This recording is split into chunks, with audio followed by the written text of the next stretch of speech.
Great. Hi, everyone. Thanks for taking out time today and joining us here. And Shri, especially thank you for taking out time on your weekend. I'd imagine it's a lot of precious time for spending time with us. What I'll do is I'll take just a couple of minutes to set context of the IMC, the YLF, and of course this program that we have lined up, and then I'll hand it over to you. So for everyone who's joined us, the YLF is actually the youth forum of the IMC Chamber of Commerce, which is a chamber that's been representing the interests of Indian business and commerce from the early 1900s. And what we thought is, with entrepreneurship becoming such a hot topic over the last couple of years, and such an important avenue for young people actually as they think about their career, to really design a series where we host hardened set of entrepreneurs as well as investors who know this ecosystem in and out, to address topics such as funding, growth, navigating sort of this journey as an entrepreneur.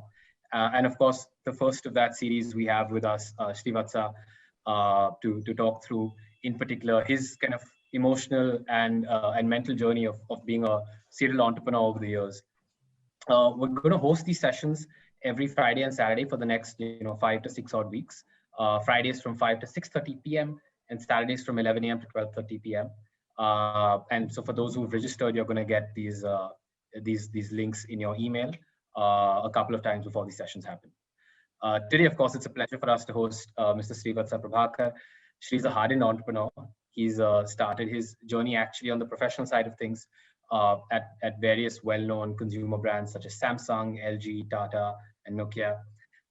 She then went on to found a company called Service Solutions, which he sold to a German company called B2X, where he still serves as a board member and advisor. She's now the founder of Serverify over the last 5 to 6 years, a device management platform, which I think by last count has raised close to $50 million, the most recent round just last year. And Serverify works with a whole host of well-known brands such as Apple, Samsung, OnePlus, Xiaomi, Nokia, and partners with them for sort of their after-sales service efforts. In particular, she has a very interesting view of the world in terms of service, where most people view service as a sort of liability and headache. She has found it as an opportunity and really a differentiator, right? And so she's joining us today to talk about his journey, to talk about the ups and downs of being an entrepreneur over the years, the highs and the lows, and really address some thinking around, what should a founder be thinking about? How should they be mentally prepared? How do you stay sane through this journey, right? How do you manage the stresses of your personal life? How do you build that village of supporters? And I think most importantly, how do you deal with rejection time and time again? Get up and keep going. So thank you, Shri, for joining us. The way we'll run this session, folks, is we'll have Shri, talk through his journey. And as he talks through the journey, I'm sure a lot of you will have lots of questions. So if you could, in your chat window, direct those questions to me. I'll keep a collated set of that, and we'll keep a significant chunk of time towards the end where I can sort of moderate and raise those questions with Shri. So with that, Shri, I'll hand it over to you. Thank you so much for joining us again. Thank you very much, Angad. Thanks, Yash, for organizing. Thanks, everybody. Good morning. Yeah, so Saturdays are, for us, like I said, how do you become an entrepreneur? So I don't think there are Saturdays, right? So Saturdays and Sundays also, it's a 24/7 job. But I think we've learned to kind of be better at least managing some free time and weekends. So thank you for organizing, and I'm very, very honored that you called me today. So maybe a little background of how I started, what did I do, where I came from, I think will probably help, if it's okay. Sure. Absolutely.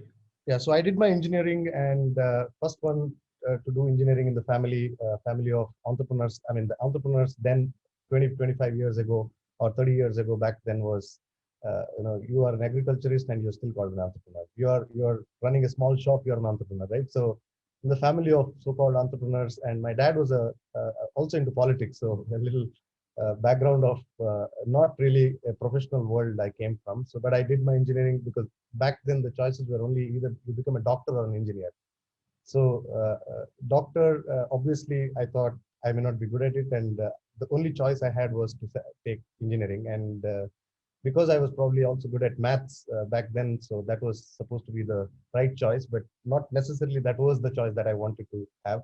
Maybe I wanted to become a cricketer, but I think those days cricket was not as popular as, or probably that wouldn't have been a kind of profession that one would choose, especially if you come from a village where only there are 3,000 families, right? So I came from a village called Ujire, which is close to a temple, a very popular temple like Tirupati called Dharmasthala. So did my engineering back there, and lucky for me, though, those days, of course, the concept of campus recruitment also was very, very, I would say, niche.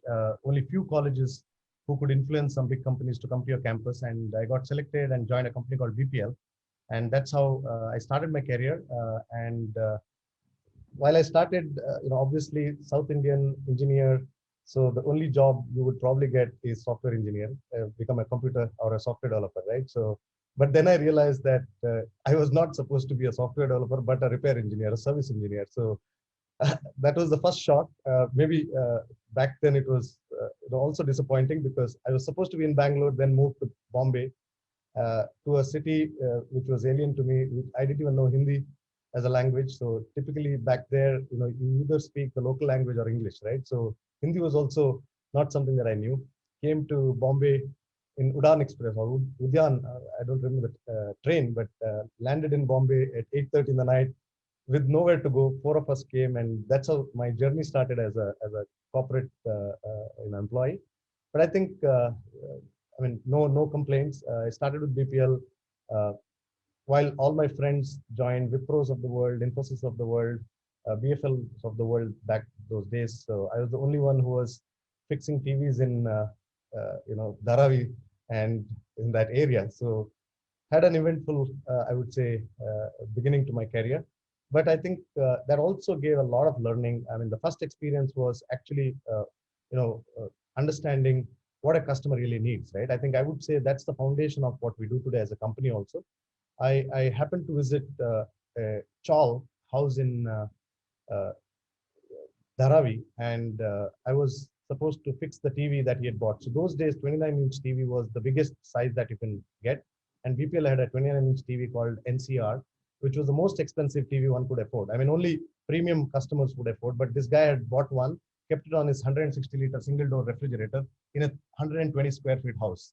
So you can imagine the guy when I entered, how he would welcome me, right? So he's like, "सबसे पहले दरवाजा बंद करो," and he locked me inside and said, "पैसा दो, नहीं तो वापस नहीं जाने दूंगा." So that's how my journey started, and I'm like probably the junior most guy in the company, and he's asking me money. I didn't even have that money to give him. Probably my 4 months of or 5 6 months of salary, and but I requested him, in my own broken English, broken Hindi, that give me 5 minutes, let me fix it. Otherwise, I'll try something. And there were no mobile phones. There were nothing to even reach out to somebody, right, for help.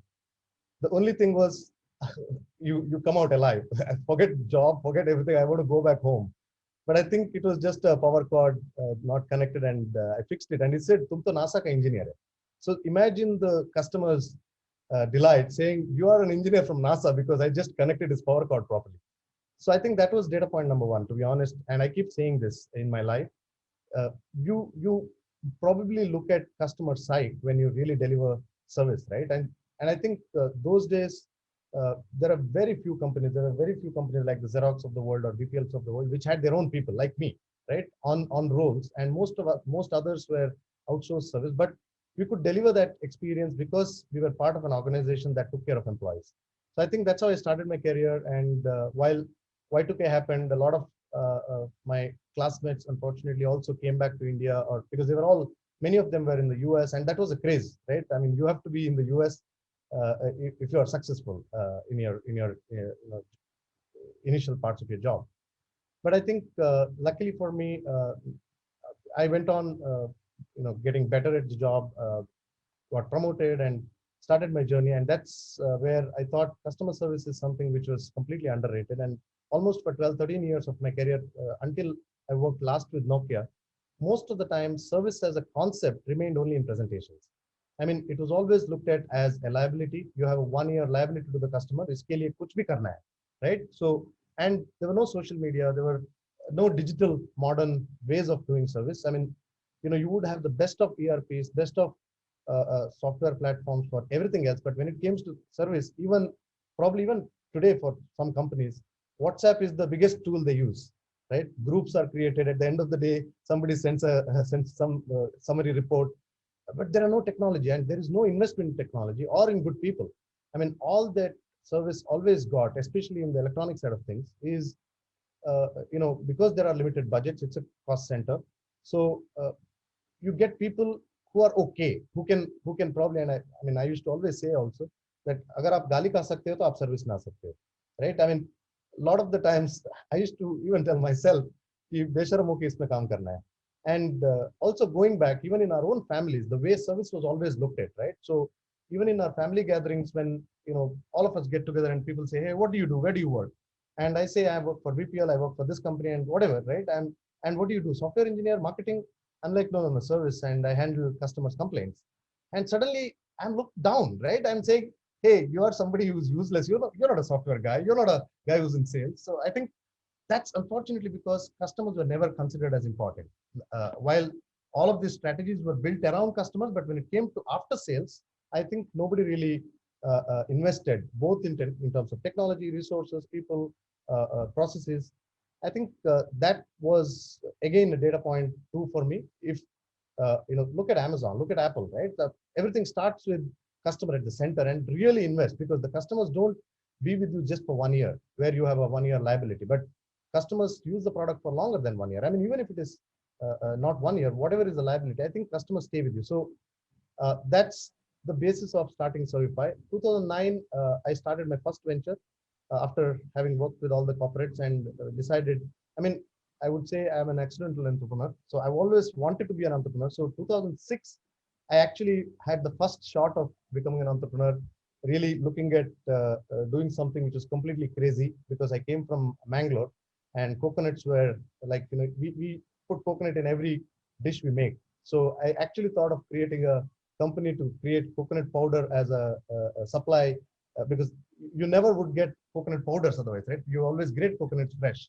So I think failed at it, but 2009 finally became an entrepreneur.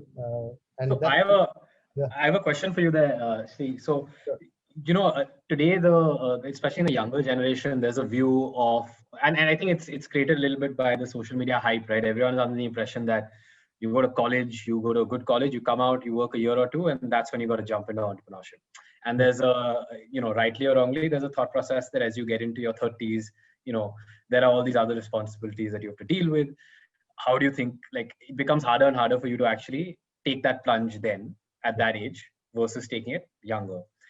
In your case, it was interesting, right? Because you actually worked 10 or 12 years in the corporate sector and were comfortable enough, if I may say, to then take the plunge later.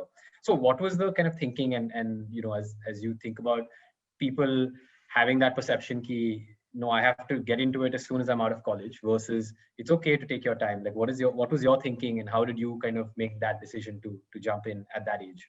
Okay, so I think in my case, like I said, I was more of an accidental entrepreneur. So I always wanted, probably didn't have the guts, but I think if you see how things have evolved, right? I mean, we have access to information. People are smarter than we were before, right? So I think from the industrial age to next generation to today's social generation, I think you don't need to necessarily work for 10, 12 years to really get that sense, because people are probably more mature than all of us would have been. But I think having worked in the corporate sector really helps, I would say, because not only that you get experience, but you get connected with the right people, right? Today, I can tell you very proudly that I can enter or walk into any company in the electronics sector without an appointment, just walk into the CEO's office, probably because either we worked together, or he was my manager, or he was working for me. So I think that really helps, because you spend 10, 12 years together, and I think that really helps. But at the same time, it's a sector that you're in. If you're in a B2C business, I don't think 10, 12 years of such an experience of having connections matter. But I think you get real experience of life. So I would not say one is right or the other is wrong. But in my case, experience certainly helped. One, because everything was niche, and today things are evolving. And maybe I was a little ahead of time in terms of proposing few ideas. I'll tell you, when I joined, I'll not name the company. So when I joined a company, and that was supposed to be one of the largest companies in the world then, And of course, I think you'll know by then, by now, when I say by then what was that company. And I was a customer myself, and I said, hey, I had a bad experience with this product. And I told my CEO, and he asked me, what's your first priority? What are those key? I mean, I went and asked him, what are the key areas you want me to work? He said, make sure that I don't get those 100 customer escalation emails. I mean, that's how things were looked at, right? And when I said, hey, we should create a process where customer can even reach you. And those days there were no social media, right? I said we should give that comfort to the customer, let them reach us. And I was a VP, so why can't the customer reach me? And I want my name to my email ID to be everywhere. He said, I mean, it looked as if I asked his kidney, to be honest, right? I mean, that grave. He said, "Tu pagal ho gaya? Tu kaun sa duniya se aaya hai?" So I think from then to social media today, in a second, you get anyone you want to get the attention of, right? So I think things have changed. So I would therefore say that both worlds are different, but having experience certainly, in my opinion, helps. Got it. Yeah. Great. So I know you were talking about your move from accidentally trying to found a coconut startup to then moving back to your what you defined as your core competency and starting service solutions. Yeah. So I think that was the time when of course, in all the companies that I worked, I think we always worked with as if it was our own company, right? I think that is something today, if you ask me, the loyalty, the passion, I see it missing in especially some of the streams and younger generation. I'm not saying, even back then, probably when I started my career, agar koi 5,000 extra salary dete to shayad we would have looked at it.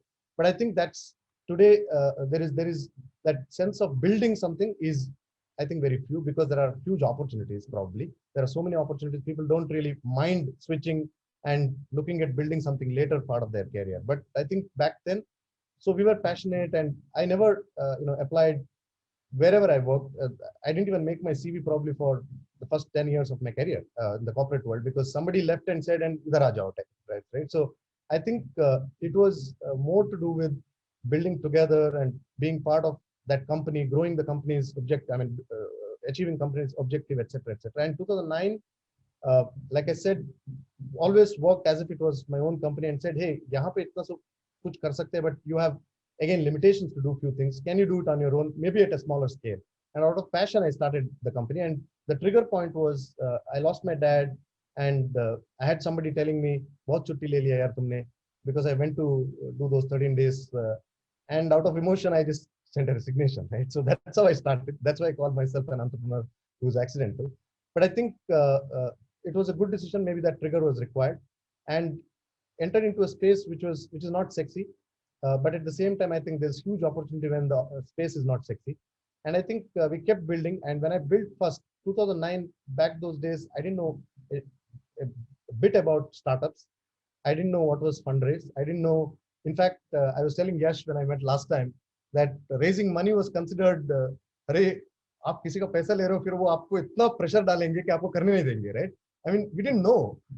I didn't know the venture ecosystem, and valuation to baat ki baat hai. I think today there is a very thin line between people who start up because of passion and really want to build, or get famous, right? I think if you build value, valuation is an outcome. And I think a lot of people today also start companies because they want to target a valuation, they want to have an exit, they want to, it's a flashy world. So I think my foundation in that sense was very, very clear. It was a bootstrap company. The biggest investor, I would say, was my own wife or my conviction.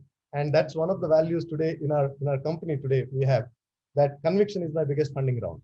So, that's really the essence of how I start. And I think that's the answer to the first question that you said. Mentally, I was prepared, and I knew what it meant, right? I mean, we delayed our kid because I was building something, and I told my wife, hey, I had a good corporate job, but there's no more salary now. We have to build everything, so you have to be ready for all that we do. And so I think that foundation really helped.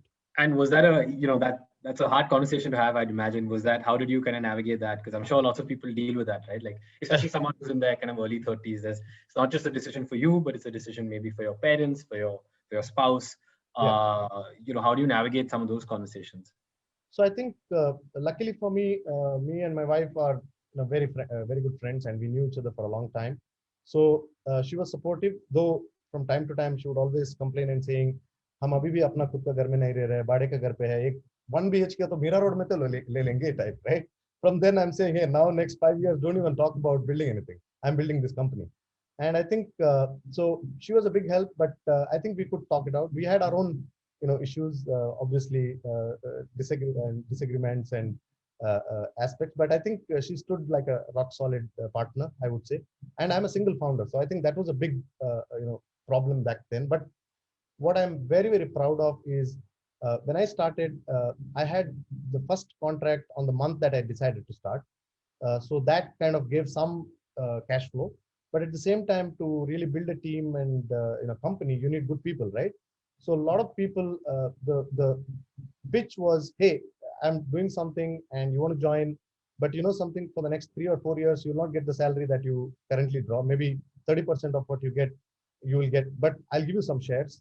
And I think the day it really is valuable, you'll make a lot of money. That's the pitch. And I think we had few people who joined, stood like a rock solid. We went through our own challenges, but I think we came out successful because at the end of the day, we wanted to build a business which is definitely profitable, because the objective was to really build a business and make money and not like just build valuation, right? So we didn't know anything about valuation. Paisa banana was the objective, but at the same time, delivering value to the customers. So I think we did that, and it was a profitable business. And while it's fashionable to say I had an exit, if you ask me frankly, I didn't want to have an exit at that time. It was because a large company, and we hit on, in the very first meeting, he had the same vision as what I would want to, what I went through, or I wanted to do, but at a global scale. And we really got together, and that's how I agreed to sell only 51% of the company, not full. And we said, I want to run the company, but we will give you a name, but I will still run the company. But I think then, professional differences come in, and you really have a different vision and dreams. So then over the period of next few years, I really exited completely from shareholding. But otherwise, but at the same time, the founder of that company which acquired became my first angel investor in the second venture. So we are still friends, but he also realized, because he runs 7 or 8 odd companies. So he said, hey, I understand that companies also run professionally, but I may not have that influence, but I want to be with you. So I think, so in that sense, the foundation, again, I would say, is to really build value, for your stakeholders who are with you, whether it is team, investors. Now, of course, many a times I call myself a fool of not also looking at venture capital back in that company, because I think for growth, you really need support. You may have all the ideas in the world, but you need money. And I think that's what investment and venture capital investment makes it. So I think every day has been a learning journey. And those early days must have been interesting, right? Yeah, like you said, you were conceptualizing the idea. It was a trigger decision in some ways. It wasn't, while it was on the back of your mind, but it was definitely a, now I've had enough, I'm going to do this. So walk us through that a little bit. What was it like? Who were your first employees? How did you even go about conceptualizing that idea? Did it pivot a lot, or were you very kind of focused on this is what I'm doing, and you went in a linear line?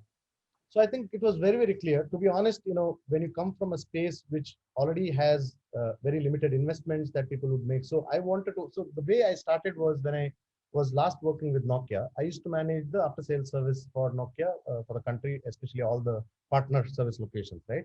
So you had 700 odd locations and 700 odd partners running it. And therefore, if a customer walks into those 700 odd locations, they would have 700 experiences. And unfortunately, they were all, there were no capital, because these are all small mom and pop stores. There's no consistency. And because it's after sales service, budget constrained function, there was no real investment even to standardize. Forget everything else. At least company का एक लोगों का board तो होना चाहिए. Company बोलता हमारे पास पैसे नहीं, वो सर्विस सेंटर लगाएगा और गाइडेंस देता था कि ऐसा बोर्ड होना चाहिए. One guy will use a white vinyl and the other guy will use a blue vinyl, and it was all over the place, right? So the whole idea was, can I standardize? And that was the time when Chroma of the world, Reliance Digitals of the world. So we said, if there can be a large format retail, consistent chain of experience. And I had an opportunity to visit US many a times in my career. And I said, hey, there is Best Buy. There are these Apple stores. I mean, they were less in number back then. I said, why don't we build that? And that's how we approached Apple as the first customer. And I made the presentation to Apple in Cupertino, saying, hey, you have these Apple stores in the US. I want to build one of those for your service and Apple was selling probably 50,000 phones a year back then. And Aircel and Vodafone were the only carriers who were selling. So you wouldn't even get in the direct retail channel, right? Only people who would bring from US would have an Apple device. But that really, I think, worked, and they loved the idea. I said, hey, look, we want to deliver this great experience like the Apple stores, and I want to run it on the back of a platform where we will manage a number of partners, but on a franchise model. But we will be the front end. I will make sure that the aesthetics, the customer experience, the process, everything is consistent, and we will have a platform so you have a real-time view of what's happening, because it's not a direct country. So one of the advantages of working in that space for a while, especially corporates, right? All these companies have, I mean, that's the truth even today, right? I don't want to name the brands, but every company has a specific system for point of sale, for ERP in a country. They wouldn't even have global systems, right? And that's the case in most companies even today. So think of it, if they have to really look at a global view, they're dependent on many of times partners giving. I mean, today, Ingram provides sales dashboard to many of their principal companies. I'm not disrespecting that. I'm saying, as a principal, I should be the one to have those dashboards of my business rather than one of my partner giving it, right? So we said, hey, we will build it and give you that transparency. And I think that really worked, but we didn't know really that it would take a lot of money. So I had some savings. When I left Nokia also, luckily for me, because I was part of the global team, and my supervisor back then, who's now our partner also, he leads our Europe business. So he said, hey, one promise that you'll make is you'll not join competition. And I said, no, I don't. I want to do my own. And he said, okay, we will see if we can support you with our startup accelerator funding. So I got my first funding then, which I didn't know it was given as a bonus. So, but it helped. So I think I had my angel funding from Nokia. That was really a big help. But from then, I think there was no looking back. We didn't have money, obviously, but a lot of people helped. And from then, Apple, we started expanding. So it was the first big customer who really believed in our story. And I imagine signing probably 600, 700 pages of agreement, right? Because especially if you are a third party and based in a country which is in Apple's language, not direct, and therefore also probably a little risky, like India was a risk country, right? So somebody is saying, I want integrations to your activation system so I can deliver that transparent experience to the customer. So they had to make sure that I honor the promise. But the beauty was, I think the concept worked because we said that we can't deliver anything unless I get deeply integrated into your technology platforms as well. Because, for example, if you walk in, many a times for service, the first thing is, as a customer, you need to prove that you are a customer who's eligible. I mean, warranty mein hai, sir, nahi hai. I mean, why should you tell him? I don't remember when I bought. So the system should tell you, right? So we said all that customer experience can be delivered when platforms are integrated. And I think it worked. So that story really helped even today for Servify. But that was a asset heavy business, if you ask me. In that sense, it's ops intensive. We had like thousands of people running. So when I exited, so we had around 300 odd locations with about 2,000 odd people, but that was still an ops heavy business. So I think that gave a good foundation of also what's on ground realities, and probably in the Servify journey, probably many of those experiences helped in bettering the platform processes, all of that. So I would say, on ground experience helped as a first time entrepreneur. Got it. And interesting. You mentioned two sets of folks. You mentioned, of course, your family and your wife in particular. And then you mentioned the relationship that you had with your boss and therefore kind of Nokia and how that helped. What were kind of the other sets of mentors or support that you had or didn't have that was actually very important in getting you teed off and pushing off? Like, I know the common language right now is, be well networked, because you never know when that will come back to help you, right? And that's something like a lot of young people are always being told, right? Meet more people, do it with an open mind. How important was that for you, given that you actually had that 10 years in the corporate sector? And then how did you manage to kind of leverage that through your journey? Sure. So I think, one of the things that you come from the corporate sector, many a times you probably don't even get involved because things are set up, right? So you don't have to get into details. So I think that could also be a way to really realize when you set up saying, oh, ye sab bhi karna padta hai, right? Tax, for example. We had somebody to take care of taxes in Nokia. So I wouldn't probably even get involved unless at a very top level, at a fundamental level. So I think you learn on the job, but when you're a bootstrap venture and you really have no money to really get the best of people, you have to be shameless. And I think one of the things that I am very proud of is I'm a zero ego person. I have my strong points of view, but I have no problem reaching out to people and asking. And if I'm wrong, I'll say I'm sorry. So I think a lot of the entrepreneurs today feel that they know a lot. I think we need to constantly keep learning. I would say that I have always been a student. I have always been curious to learn new things. And I think in that process, I'm very proud to say that I have a lot of mentors. And even today, I seek help, I seek advice. So I think because every day is a new day, right? So you have new things. I mean, uh, new when GST was implemented, right? You didn't know. Not that you could have an advisor to tell you, but you have to know the fundamentals. So I have met so many people to just understand who are good at it. So I think I have a lot of advisors. Lucky, I mean, in that sense, one because I could reach out to people because I worked in the past in a corporate world. But I think if you don't have that experience, certainly I think you should reach out to people even if you don't know. Today you have tools like LinkedIn where you can simply reach out to people, and I think a lot of people are willing to help. But even if it costs you money, in my opinion, people should have mentors and advisors. And even I have advisors even today, uh, just on leadership, right? I mean, it's not that you know it all. So in my opinion, be humble, keep learning, and you will automatically build a village of well-wishers and people who can advise you well. So my family has been a great support, especially my wife and my immediate family, and a lot of friends. I would say many a times you learn on the process, and when you sign up new contracts, you probably learn through that process as well. So I would say that your customers can be your advisors, your mentors, your investors, your colleagues. And if you ask me today's world, because I'm 40 plus, for me a lot of new things I learned from people who just come out of college, because their view of world is so different. I mean, I can tell you, I don't have a presence in Facebook and Twitter, not because I don't want to, I can't, I don't want to, because there are so many channels of distraction, right? I don't want two more. So somebody else manages it, but I don't know the reality of that. So I have to learn from people who are very active on it. So I think a lot of new things you keep learning. So in that sense, consider everybody who is willing to give you an advice, right or wrong, as your mentors. So that's my principle of life. And you know, Sri, when we look at people like you, your journey from the outside, right? Everyone will look at, say, your LinkedIn and say, "Oh, wow, Sri was in the corporate sector for 10 years. He rose up the ladder. He went and he founded this first successful company. He exited, must have made some amount of money. Now he's doing another company. It's well valued, right? So everyone looks at the successes and is like, you know, it's such a linear journey. But I'm sure that there's been a lot of ups and downs. What was it like, particularly in that kind of first venture, right? Because there you were truly kind of learning as you were going. Did you face a rejection, for example, where you just felt like, you know, this isn't for me, I need to really reconsider this decision? Should I even, did you ever have thoughts about going back to the corporate sector, and how did you navigate those that thinking? Yeah. So I would say that almost every month that thought came in the first venture.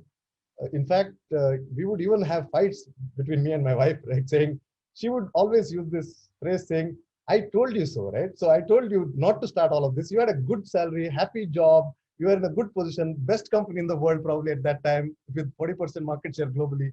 I mean, it's a disastrous decision you've taken. So, and when I left, my CEO back then also told me when I resigned, he said, "This is the biggest blunder you're making in your life." He said, "You shouldn't leave because there's no better company." I said, I'm starting up on my own." He said, "What the hell is starting up on my own? What will you do? Service center chalayega? Kitna paisa banayega?"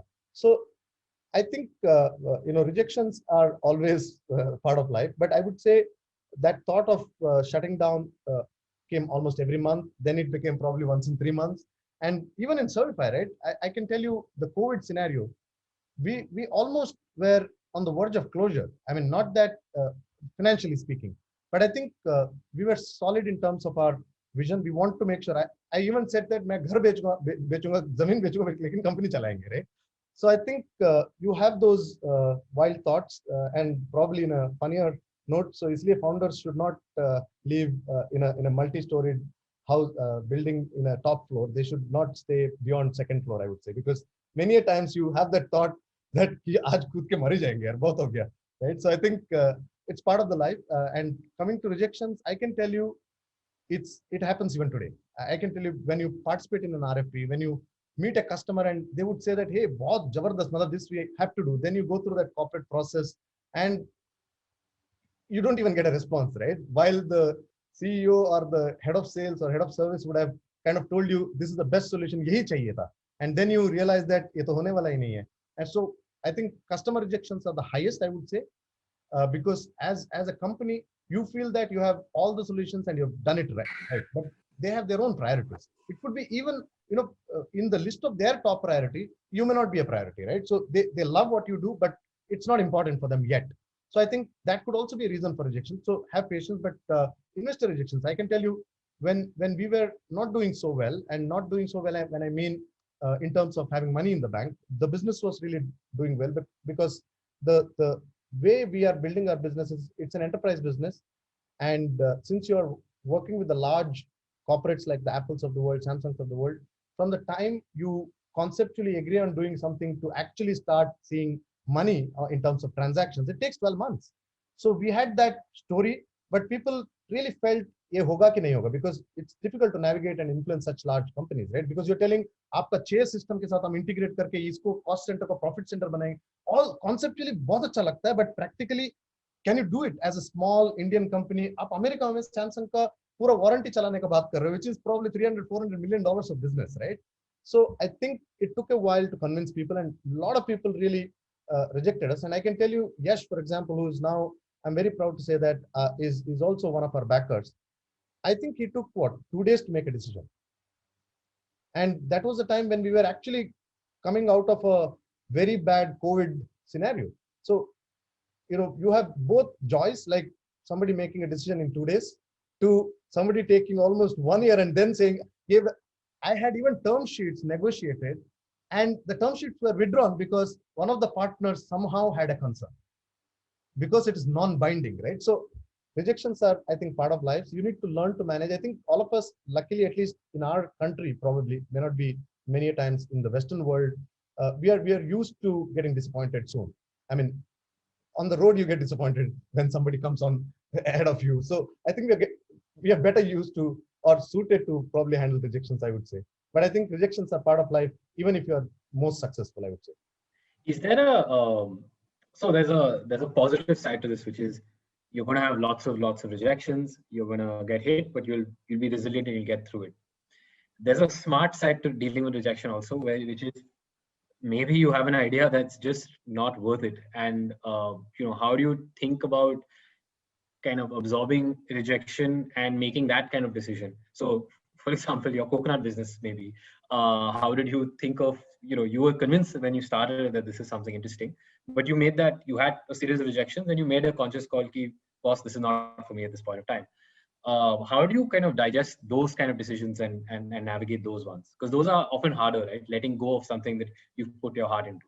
Yeah. So I think, to be honest, in Servify, we started with a B2C approach, to be honest. And, everybody wanted everything to be Uberized, right? So this was one of those concepts, but the whole approach was we will work with OEMs to really bring that Uberized model.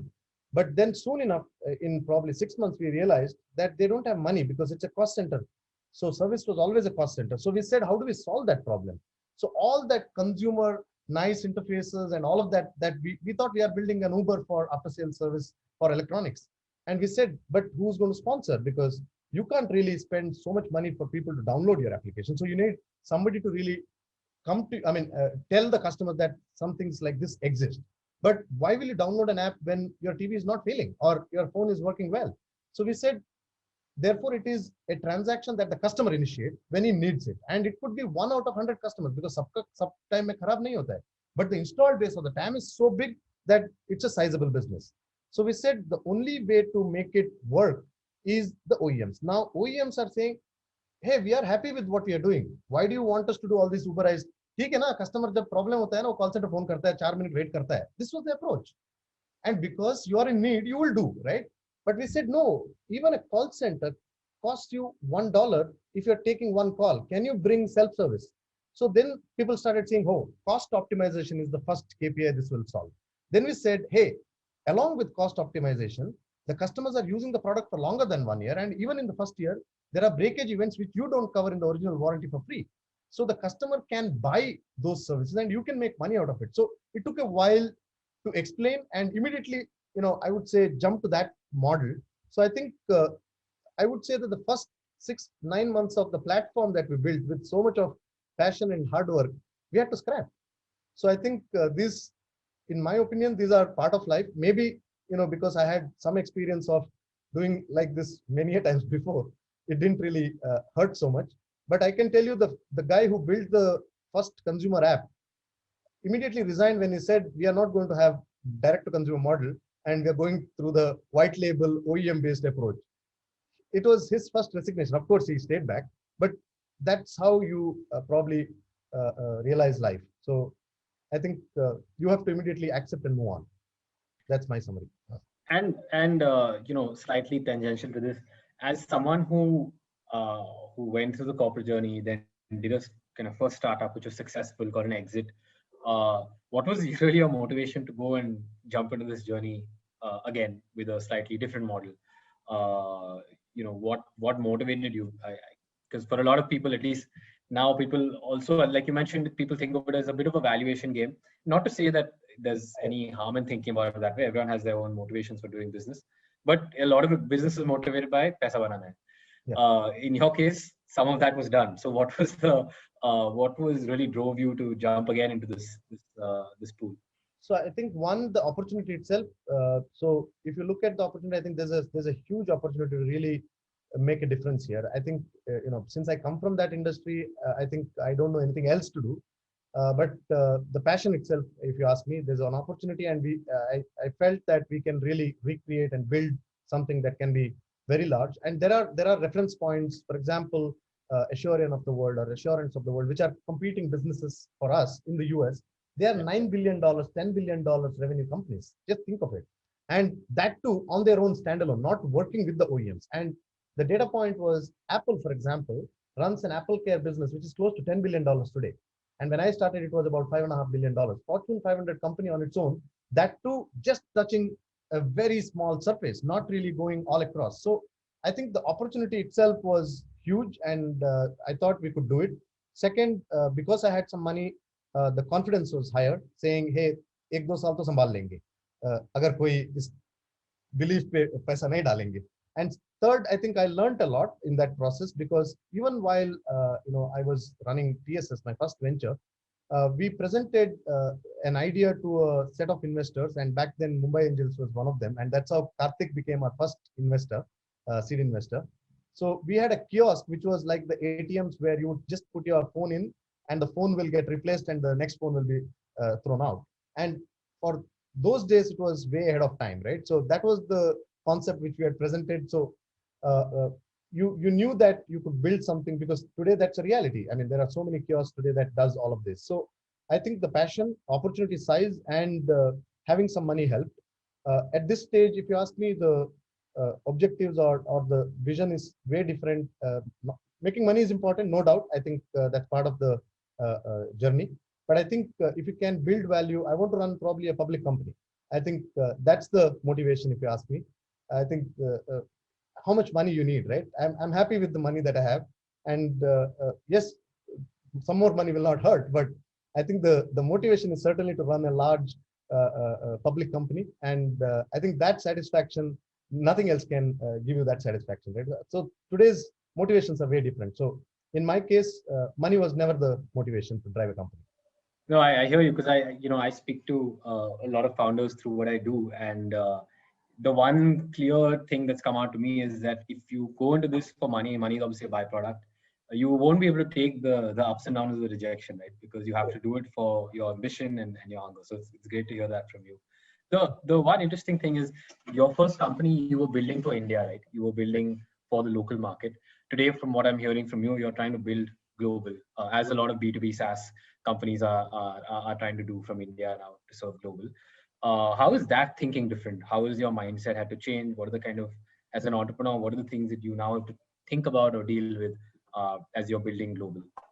Yeah, so I think, India has its own. So historically, if you see, India was always a services mindset, right? When people externally looked at India, they said, hey, the likes of Infosys or many of those companies. Of course, Infosys also, then moved into a product like a Finacle product company. But historically, India was looked at as a services marketplace, right? So, but imagine if you actually start building good product companies out of India, because you have great talent here uh, at a lower cost.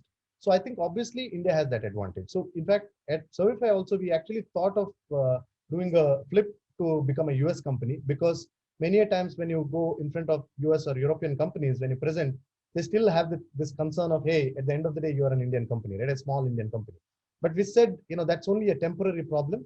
And if you have to look from an investment or from a exit standpoint, maybe after 10 years, if you built a sizable business in India and then going out and building, I think the difference of the value, you are listed in the Indian Stock Exchange and then probably in NASDAQ, I think the value difference would be probably 10% if you are a US company versus an Indian company. So I think we then took a bet saying, hey, let's not go through all this pain of flip. We will set up subsidiaries, but we'll still proudly say that we are an Indian company. We have this advantage, because we are a technology product enabled company. Now, experiences of local markets, we need local people. Therefore, you can build a global company, but supported from India, because the operating leverages are so high. In our case, that's clearly visible. In the COVID scenario, while we grew 4x, 5x in terms of our top line, our operating costs went up by probably 10%, right? Because that's the beauty of a tech business. So I think from day one, it was a global business. We always knew that India is a market to learn. And if you're able to solve a lot of challenges in India, because it's cost challenges, fraud challenges, process inefficiency challenges, and our business is all about bringing efficiency. If you ask me what's the IP I'm building, yes, we have applied for multiple 20, 30 patents, but it's just bringing efficiency. Because I mean, everything else is already there. You're just organizing a flow, right, in an efficient manner. Like I said, avoiding one call at the call center, that's not IP, but that's efficiency for me. And I think that's exactly what we are trying to achieve with the right customer journeys on the back of a technology platform. So day one, it was a global business that I think we had in mind. And India is a market really where you can take advantage of the high talent and at a low cost. But certainly, if you want to make money, it has to be a global business. You termed this sector an unsexy sector. Was it easier for you the second time around, having people get behind you in terms of building a good team versus what it was the first time around? What was the difference in your mind? Oh, okay. So I will answer this question now, also going back to your rejection question, right? Yeah. So first is I'll answer the investors and when we went to fundraise and all of that. While the seed money and the Series A money was easy, but the moment we went to raise serious money, more than $5 million, $10 million, of course, and rightfully so, right? Investors want to see reference cases. They didn't know where to bucket us. Are you a B2C company? No. Are you a B2B SaaS company? No. Are you a marketplace? No. You are saying you are a large tech-enabled business, but how do we bucket you? So, second, data points. I mean, how do you know how many products fail in a year? So, what is the opportunity size for you? And when I give numbers and what's the source, I am myself the source because I come from that space. People would say, "Bhai, matlab tum paisa dalne ke liye bol rahe ho, tumhare data pe." There is no public data available. So I think it really was a struggle. So a lot of rejections just because this space was not sexy, therefore no visibility. But coming back to hiring, so the way I started was, when we wanted to build Servify, I was very clear that it has to be a product that we need to build first before going to the market. So the first 6-7 months, we actually built the product, not even having the first customer. So in that sense, we started with actually acquiring a small product shop. And so a lot of young, new people, and they're still part of the company. But because, it was young, new crowd, and I had a exit at my resume. So I think it helped. And a lot of the people, we even today, when we tell them that, hey, this is a huge opportunity, but look at, customer experience being a differentiator. So people understand, right? A lot of the youngsters today, they want that on the click of a button, everything at their disposal. They're okay to wait, but tell them that it's going to take time. So I think hiring was not a challenge initially, but as you scale, especially if you are a Bombay based software company, you get challenges because you don't have too many people. But I think COVID was a good leveler again. So now we are all used to hiring people from small towns and we can work remote.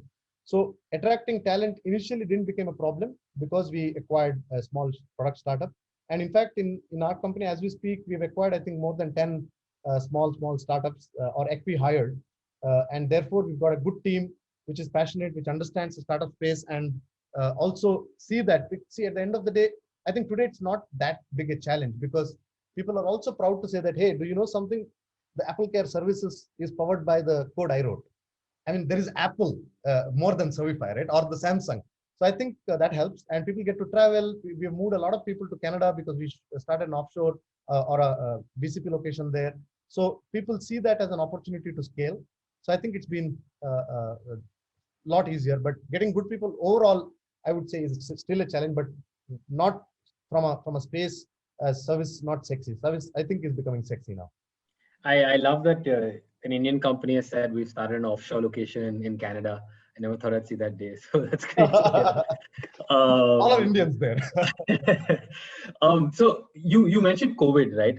Yeah. And I feel like when I mentioned COVID, there's a whole host of reactions for everyone who might be on this call as well, right? It was a tough time for anyone in any kind of business, both personally and professionally. How did you navigate that, and of course come out growing your business pretty fast through that? Could you kind of talk us through that this last 1 year's journey? Sure. So I think, like I mentioned, our big pitch to people was, hey, it's the world of online digital service, right? And a lot of our partners, be it offline retail chains or customers themselves, right, brands, they said, hey, हमारा तो offline setup है, कहाँ पे customer, which iPhone customer would actually call some logistic guy and give an iPhone which is 1 lakh rupees for service, वो जाके service करवा के लेके आएगा. That was the mindset. Or if you ask a large retail chain, they would say that, sir, मेरा तो 500 store है, कौन सा customer मेरा website में जाके खरीदता है? So that story saying, hey, plug in our platform so you can make more money on the digital channels never really worked, right? I mean, they were reluctant. They were saying, okay, तुम्हारा app दे दो, मेरा बंदा जो store में है वो बेचेगा app से, so that I don't have to do anything manual. So our technology play also was more enterprise, not consumer or B2B2C. So I think COVID really was a big change driver in that sense. Everybody said, just to give you an example, there was a large retail chain which had about 600 stores with about 10,000 people staff, right? All close to 9,000 people.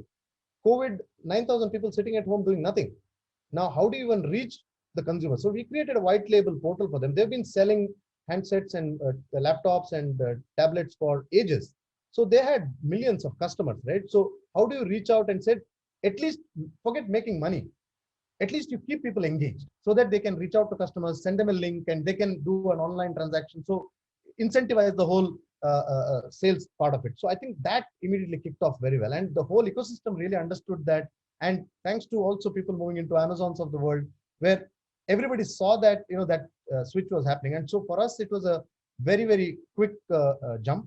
But to talk about how we navigated that situation initially was from understanding even work from home will work or not, right? I mean, I'm going to be shamelessly saying this. Many of us, especially in India, right? If you don't see your team working in front of you, you feel that they don't work. घर से काम करता है क्या? That's the attitude we carry, right? I mean, I may not be that because I've been always traveling, but many of our own managers probably would have thought, saying कि मेरा बंदा अगर घर से काम करने work from home, you're saying, how do I get work? Because nobody works from home. That's the attitude you carry, right? So initial 1 month was just understanding how do you ensure there is productivity? How do you keep people engaged? Because there is no business. कुछ धंधा नहीं है, कुछ how do you at least keep people engaged? And there is no money or money is drying, and you didn't know when is it going to stop. So I think one of the things that we did was every 2 weeks, I used to have town halls with our people. So kept the engagement levels very, very high. Second, we all decided saying, hey, we will not even terminate a single employee unless for performance reasons, if at all. So there is no termination on account of COVID. And I think the leadership team, it was my idea, but everybody supported saying the top 10, 15 people, we will not take salaries until the situation comes back to normal. We will contribute rather to make sure that people continue to get their salaries even if there is no business.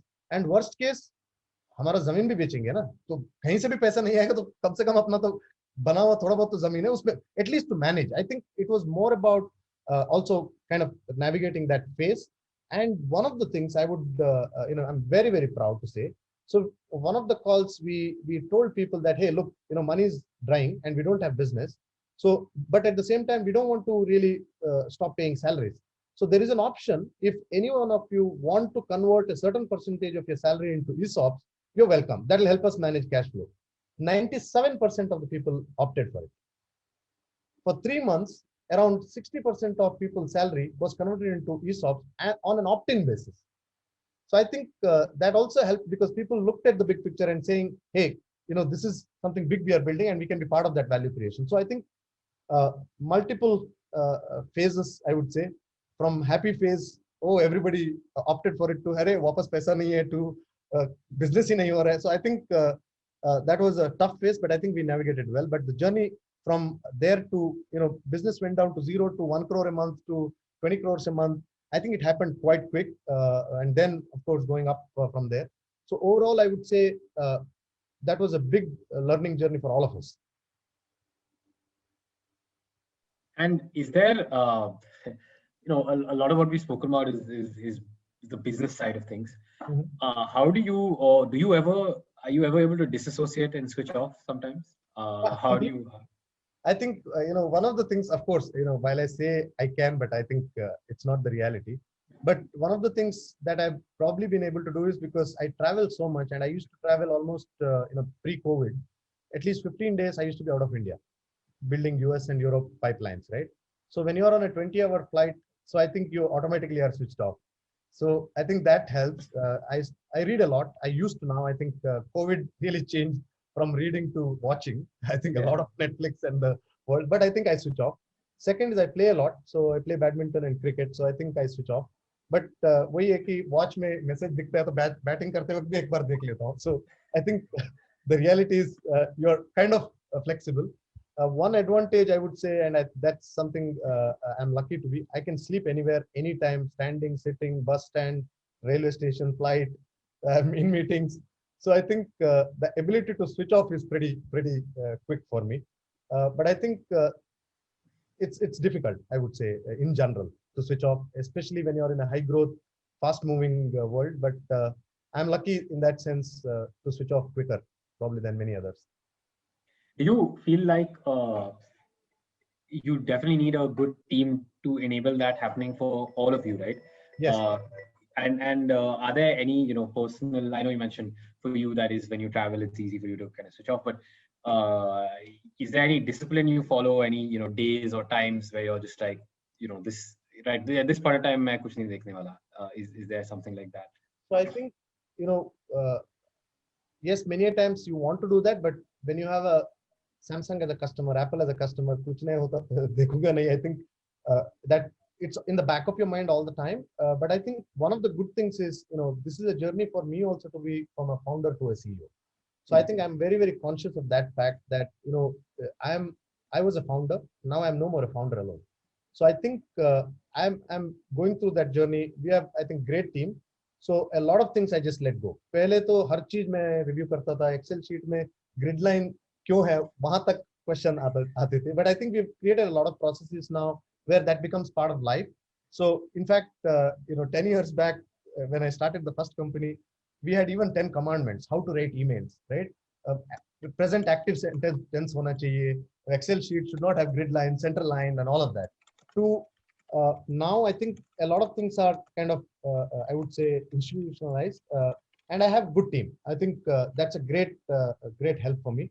So our CEO, our corporate head, our strategy head, I think a lot of help. If you ask me, I think I let go. Just to tell you, I just sent an email, probably 10 minutes before this call. There was an RFP in US and a big RFP. And generally, such a big RFP, I should have at least reviewed. I saw the email already sent to customers with the RFP response, and I just replied to them saying, this is the first time now I have not even seen a millions of dollars of RFP. But people were confident to send, and they knew that abhi to iska zarurat nahi hai. So I think one of the big learnings for any founder or a CEO, in my opinion, is to disassociate and make him redundant. The day you do that, I think the organization can grow on its own. So I'm trying that journey, not that I'm still there. A lot of times I get excited and saying, "Aisa kaise kiya aap logon ne mujhe bina bataye?" but I think that's a journey. But today, a lot of the time, I can at least think of doing that, completely cutting off myself. Got it. And you mentioned an interesting thing. You said my target is, and I'm already on that journey to becoming from a founder to a CEO. I want to tie this back a little bit to the conversation we were having around, why you did this venture, right, and your journey going forward. Mhm. Do you set 1 year, 3 year, 5 year targets to yourself, and if yes, what does that kind of entail, right? Is it that I want to go from 0 to 1 to 20 crore a month? Is it sort of sales driven almost, or is it driven by some of these personal targets that I want to have a team of some such size, or personally I want to be able to give up these roles and take on these types of roles? So is target setting important? What types of targets have you set in the past, and what have you seen kind of work out for you? Sure. So I think it's a combination of all, not specifically one, but I would say that, and I'm being again very, very honest here. So when I started, the first target was actually top down. मुझे 40 साल में retire होना है. That is how the starting point was, right? So if you have to be thinking of a retirement at the age of 40, I think then you will anyway break it down further. So not relevant probably any longer. But I think today we have both business plan targets, obviously, because we are venture backed and we need to have those disciplines. But I think, yes, specific markets are a target. So we have something called as an operating playbook that we've set up for ourselves, where we have clearly found out or identified few cohorts. One is the OEM cohort. Second is the market cohort. Third is the device ASP as a cohort, because in our case, I can only make money on a certain range. If the device is lower than $100, then मेरा उसमें पैसा नहीं बनेगा unless the volume is so high. So I think we've kind of considered those cohorts. So obviously there is a roadmap to achieve that cohort. So business targets obviously I think are very, very clearly laid out, so objective. But subjectively, I think we have some more, like if you ask me in terms of the roles, yes, we have already clearly visibility on how we want to build the organization. So when we started, we said year 2020, we need to have a CIO and a CTO different. And if you ask me, why is that important? Because today we are becoming a global platform, and therefore security is going to be so important, and global readiness is going to be so important. A regular operating role of a CTO may not be doing justice. Therefore, you need a strategic role. So I think we have kind of kept all those roadmaps in mind.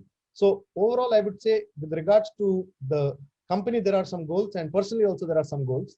And one of the goals was also because you know where you have certain exit points, key at what stage you want to achieve something in life. So whether it is your car or house or whatever. So I think I'm not going to reveal them, but there are some goals in those aspects as well, which is lifestyle. So Shri, Angad, I'll take your permission to button over here. Sure. Shri, so I'm very curious. What are the goals that you look at yourself in like 3 years, 5 years? When do you think that Servify should touch $1 billion in revenue, like a short and have? That is one question. And the second is personally, how do you see yourself growing in 3 years? Sure. So I think the first question I think is a given, Yash. I think we are very, very confident. Maybe $1 billion in revenue in 2 years or 3 years. As of our business case, I think we are probably somewhere closer to that, not really crossing, but in terms of the value that we create, I think certainly yes. In terms of my own personal, targets, so I'm also a little angel investor, which is doing a lot of small little investment, but without really coming in the limelight, right? So I think that goes back to how I started as an entrepreneur. A lot of good ideas don't get support, right? At least you do your bit. So my vision, if you ask me, is make enough money that you can, do some of those risky investments, or maybe it doesn't really matter, right? Small investments. So I think create wealth for a large group of people. And I think I'm very, very proud today, when we started TSS with no salaries for many people to, including all of us, right? Taking away even probably wife's salary, right? Ki tumhara paisa bhi de do humko chalane ke liye. To some of those people today who can proudly have a bungalow in near Khar or Bandra, I think it's an achievement. So in my opinion, if you're able to build that, value for your people and stakeholders, I think that's what will make you very, very happy. So for that, obviously you have to create a large enough business in which obviously you'll also be a big beneficiary. So in my opinion, next few years, I may be working with you, Yash, actually running a fund. Why not, right? I will really look forward to that day, Shri. Oh, awesome. No, I think you know, if you are probably operating roles, you can really manage a lot when you have the right money and the right people. So I think my vision is certainly to be in that space, maybe whenever we are able to go public. Got it. Thank you. Thank you. Related to that, you spoke about your vision and your targets. For a budding entrepreneur, both personally and professionally, what would you recommend are what are the 2 or 3 pieces of advice looking back on your journey that you would really want to give them in terms of, qualities they should inculcate, habits they should build, targets they should look towards, both, like I said, professionally and personally?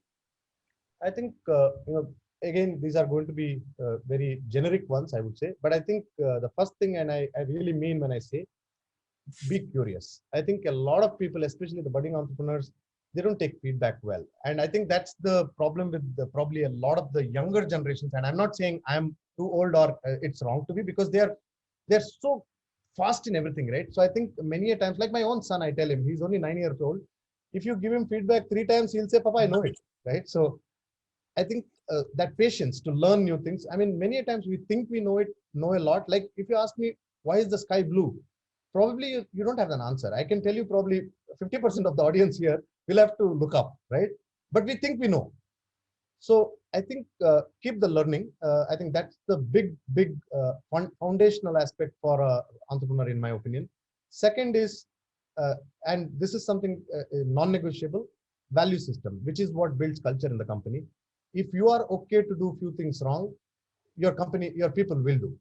So I think therefore that's a non-negotiable. You have to be a model on that. So if you have to pay taxes, so be it. I mean, there are ways to probably avoid tax. I would say that if you deservingly you need to pay it, or even practices, right? Start with trust as the base. So I would say that business, when you're looking at building a business, especially the startup world, look at long term, have patience, keep learning, and do not compromise on values, because that becomes a real foundation when you're a large company. For example, today, if you see Amazon, right? Jeff Bezos still talks about customer obsession, and Apple, innovation is in the heart of everything they do, and that doesn't change. And that's the foundation. You can always hire people from anywhere, but if the foundation is, in my opinion, wrong, even good people probably tend to get influenced by that practice. So in my opinion, these are some of the non-negotiable foundational elements one has to keep in mind. At least that's the way I look at it. And one question which is actually on my mind as well is, how do you know when it's okay to take the leap, and how scary is it? How do you kind of convince yourself that this, it's okay for me to take the leap and let go of my corporate job and jump into entrepreneurship?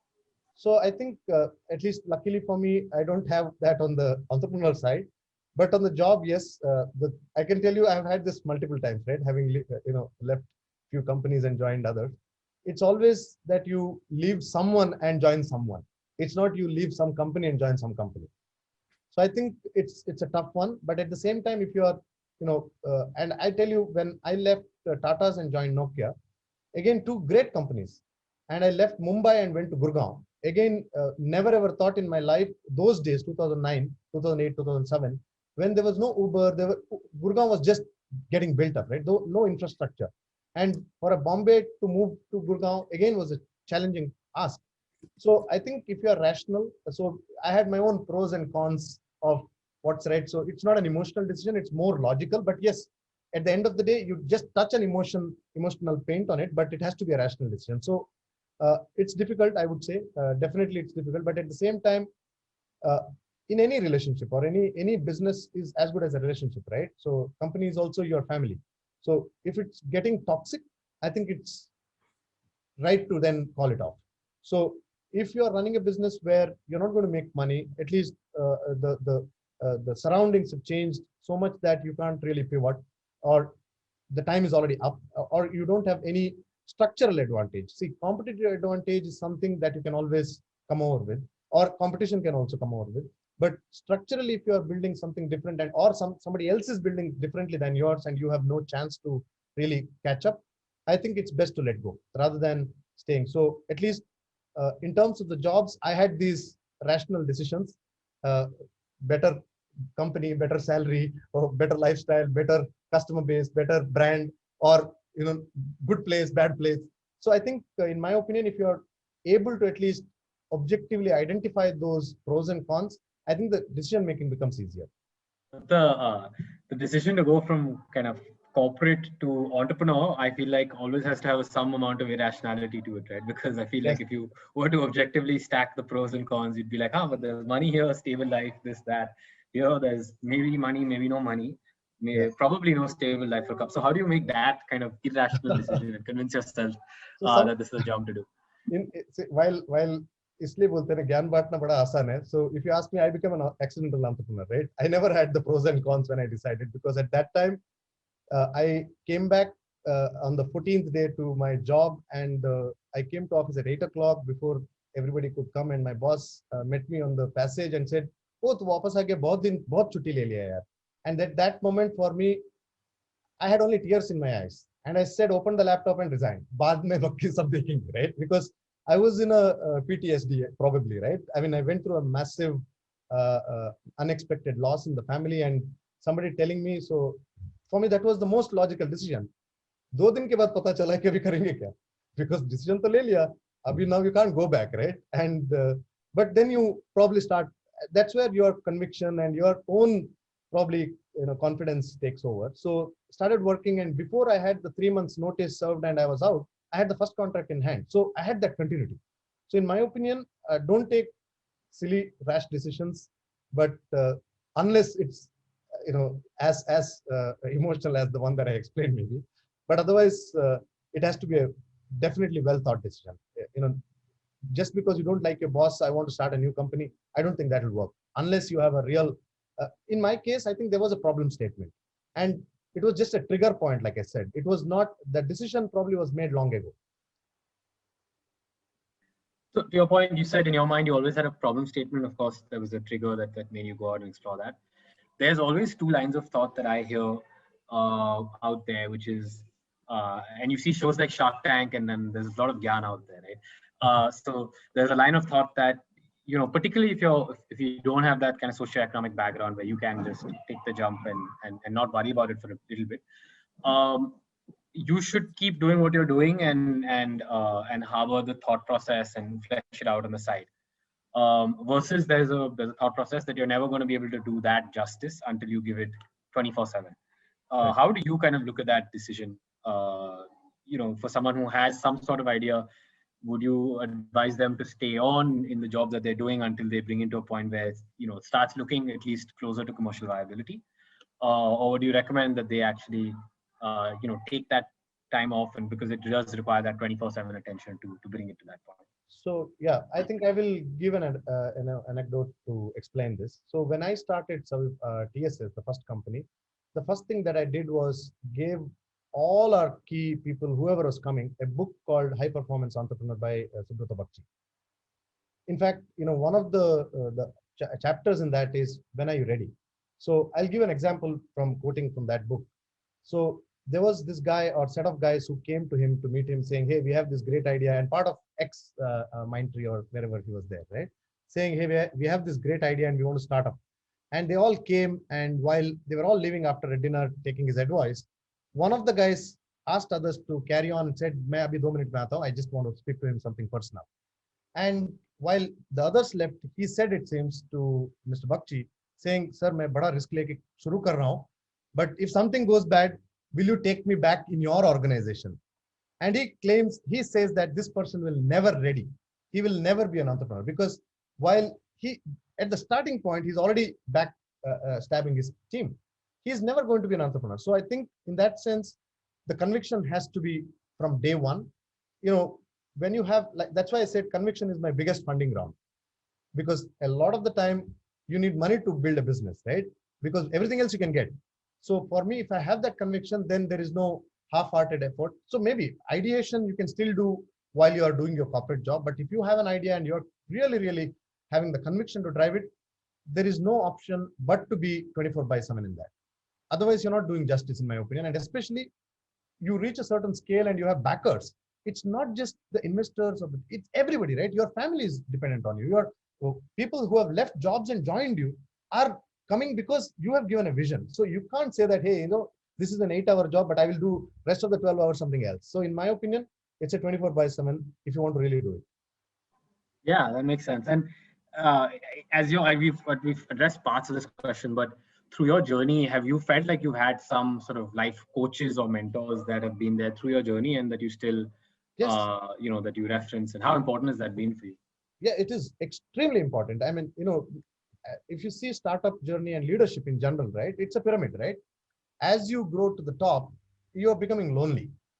I mean, I can tell you during COVID, you couldn't even tell your wife that, the stress you're going through is because आपका 8 करोड़ का monthly burn है, वो कहां से आप generate करोगे? पैसा नहीं है. You can't tell people that पैसा नहीं है, but हम बोल रहे हैं कि सैलरी देंगे.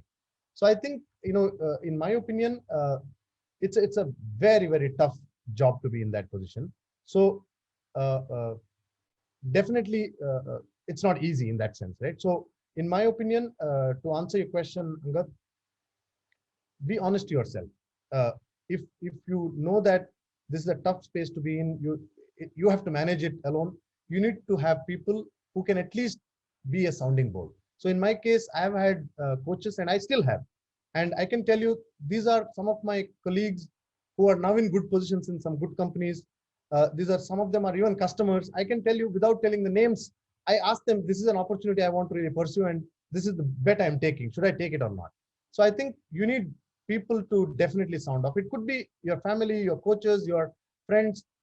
Doesn't really matter. You need someone to really, because you can't share a lot of stuff once you, a lot of the confidential stuff, right? You can't really discuss with people in general. So you have to have coaches, you have to have mentors to constantly drive you, in my opinion.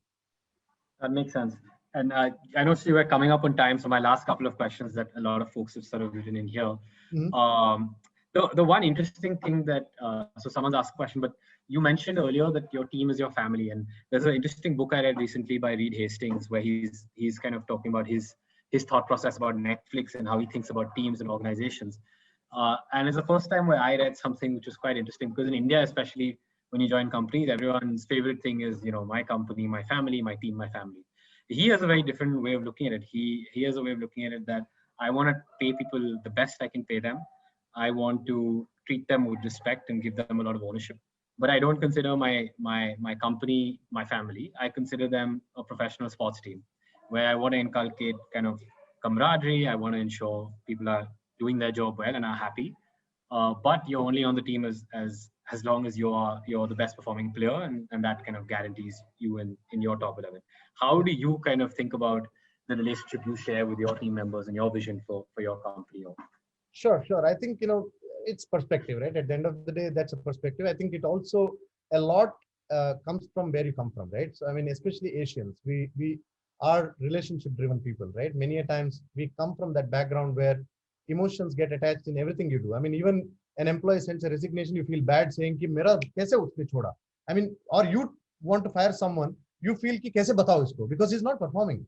So I think, in my opinion, it's a journey. So I will actually bucket into 3 probably steps to that journey. So a lot of the times when you're at a certain stage, and even as individuals, IQ is very important. So look at the set of people. Do they have the right IQ to deliver what you need? Because that's very meritocratic, very performance driven. Pata hai, matlab, you can objectively define that. Then you get into an EQ cycle, right? So you need a lot of people with higher EQ, not just IQ. And that's how you build a team. In my opinion, that's where relationships get built. And the next one is in our own language, and this is something that we actually do in our office, called EE, emotional empathy. I think, at least today's day and age, a lot of the people, they don't want to really own anything, but they want to do something good, right? I mean, they don't, the generation, they're socially aware. They're like, hey, I'm willing to work 48 hours with no break, but when I go out on a break, don't even disturb me, and I want you to be part of that party. So how do you really kind of switch those different tangents, right? So this is a generation which does work hard and party hard, and they want to define what makes them happy. So if you are really saying very like the Hastings example you give, it may be one way to look at it, because especially in the Western world, there are very clear zeros and ones, right? So they are very clear in terms of defining what's the boundary and what's not. But in our kind of environment, I think empathy makes a big difference. So you can't really have meritocracy as the only way to really drive performance. In my opinion, I'm a big believer that effectiveness plays a bigger impact than efficiency.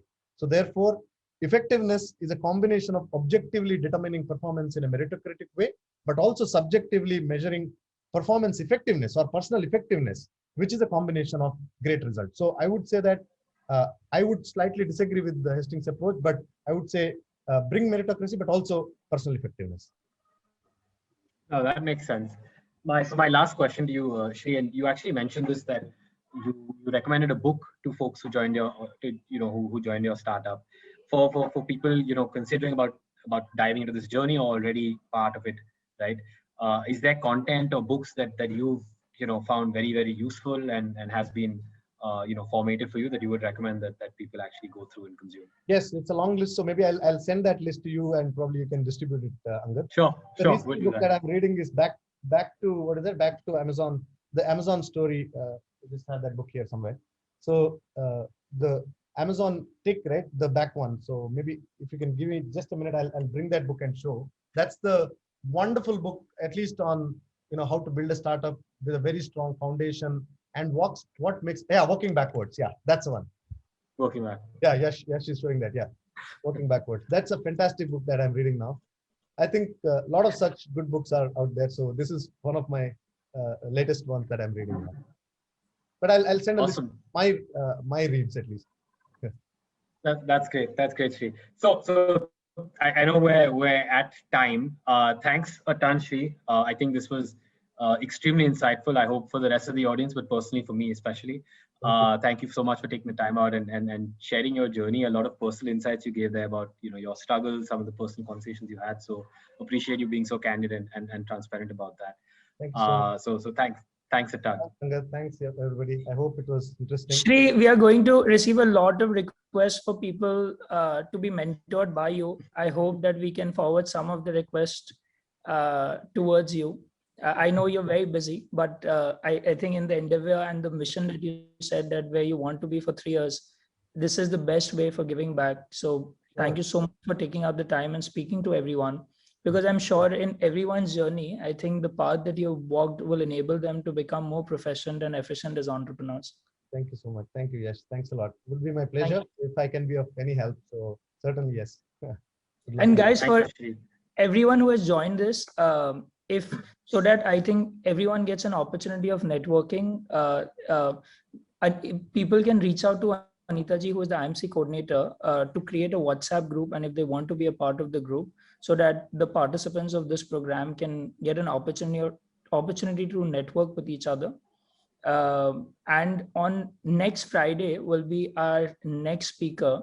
We will not disclose the name right now, so that there's some mystery around it, but it is an 11 series session. So we hope that this will enable you to become and will support you in creating the right building blocks as you start on this journey. So thank you once again, Shri. Thank you once again, everyone. Thanks. Bye-bye. Bye-bye. Have a good weekend. Thanks all. Thank you. Bye. Thank you.